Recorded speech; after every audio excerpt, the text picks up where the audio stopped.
سعودی عرب سے ایک بار پھر ایسی خبر نکل کر سامنے آ رہی ہے کہ ایک مسلمان ہو کے آپ کا سر شرم سے جھک جائے گا کہ جہاں پر دنیا کی سب سے اہم زمین یعنی مکہ مدینہ موجود ہے، مسلمانوں پر کہیں بھی ظلم ہوتا ہے تو ساری مسلمانوں کی نظریں اس ملک پر ہوتی ہیں کہ شاید ہمارے حق میں کوئی آواز بولے، لیکن ماڈرنزم کے چکر میں محمد بن سلمان نے جو حال کیا ہے آپ اچھی طرح سے جانتے ہیں، اور ستم یہ ہے کہ اس کے خلاف بات کرنا نہ کہ جرم ہے بلکہ بغاوت ہے جس کی سزا تو موت ہے۔ کئی علماء دین یہاں تک کہ امام کعبہ بھی حق بات کہنے کی سزا کاٹ رہے ہیں۔ اپنے غزہ کے مسلمان بھائیوں کی مدد تو کرنا دور کی بات، سعودی بادشاہ ان کی نسل کشی کرنے والے ممالک کو راضی کرنے میں ساتھ ہے۔ سعودیہ اور اسرائیل کی تجارت جو کئی بیک ڈور کے پیچھے چل رہی ہے، ہمیں اس کے اثرات واضح طور پر نظر آنا شروع ہو گئے ہیں۔ بات یہ ہے کہ اگر آپ سعودی عرب میں موجود ہیں تو آپ کو کسی بھی وقت گرفتار کیا جا سکتا ہے اس جرم میں۔ اسرائیل کے خلاف احتجاج تو کرنا دور کی بات، اس کے خلاف کوئی پوسٹ اپلوڈ یا شیئر کرنے پر آپ کو گرفتار کر لیا جائے گا۔ صرف یہی نہیں، اگر کسی شخص نے 10 سال پہلے بھی کوئی پوسٹ وغیرہ اپلوڈ کی ہوگی تو اسے بھی گرفتار کر لیا جائے گا۔ جیسا کہ اب جانتے ہیں، امریکہ کے طلباء احتجاج کر رہے ہیں اور کافی تعداد میں غزہ کے حق میں، تو اس کی نوبت آگے اسرائیلی وزیر اعظم کو یہ وضاحت دینی پڑی کہ وہ لوگ احتجاج کر رہے ہیں وہ یہودیوں کے خلاف ہے۔ جیسا کہ اب سوشل میڈیا کا دور ہے جہاں بات چائے پننا بہت مشکل ہے، اور انسان نہ تو کوئی جانور ہے جو گائے پاوت وغیرہ کھائے، بلکہ مغربی ممالک کے لوگ بھی انسان ہیں جو دماغ سے سوچتے ہیں، اور اب مظاہرہ پوری دنیا تک پھیل رہا ہے۔ لیکن محمد بن سلمان سمجھ سے باہر ہے۔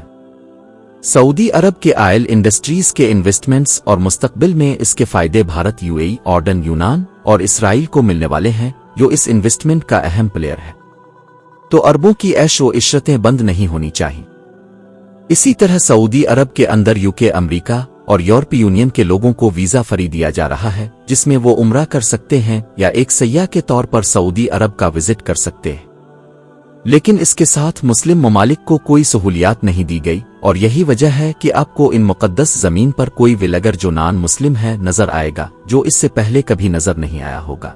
اسی طرح سوشل میڈیا پر ایک ویڈیو بہت وائرل ہو رہی ہے جس میں محمد بن سلمان کی مورتی کو لگایا جا رہا ہے۔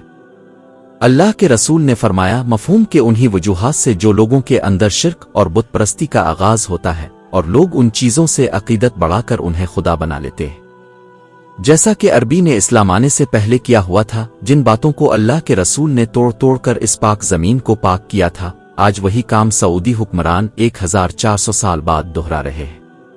حقیقت یہ ہے کہ ہم نے برائی کو برائی سمجھنا ہی چھوڑ دیا ہے۔ دوسری طرف UAE میں ابو ظبی میں سب سے بڑا مندر بنایا گیا ہے جس کا افتتاح بھارت کے وزیر اعظم نریندر مودی نے کیا ہے۔ یہ پنک سٹونز سے بنایا گیا ہے، یہ سٹونز راجستھان سے امپورٹ کرائی گئی ہیں، جبکہ اس کا ماربل اٹلی سے، جیسا کہ مرحوم ڈاکٹر اسرار احمد نے بتایا۔ یہی وجہ ہے کہ تقریباً 20 صدی کے بعد ان کی حکومت ختم، عرب معزول کر دیے گئے تھے، لیکن اب دوبارہ عربوں کو جب سہارا ملا ہے، لیکن اب بھی انہوں نے کہیں اسلام قائم نہیں کیا۔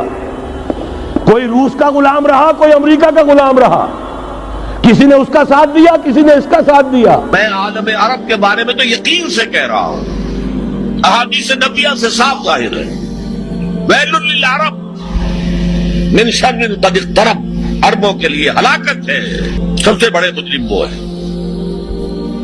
ان کی مادری زبان میں اللہ کا کلام، اور انہوں نے اللہ کے کلام کے پیچھے اپنے آپ کو نہیں لگایا، اسے اپنا امام نہیں بنایا۔ اور اب ہم سمجھ سکتے ہیں کہ گلوبل وارمنگ جو بار بار اللہ کے عذاب سے ڈرا رہے ہیں، اللہ ہمیں اس کی سمجھنے اور اس پر عمل کرنے کی توفیق عطا فرمائے۔ آمین۔ اپنا خیال رکھیے گا، اللہ حافظ۔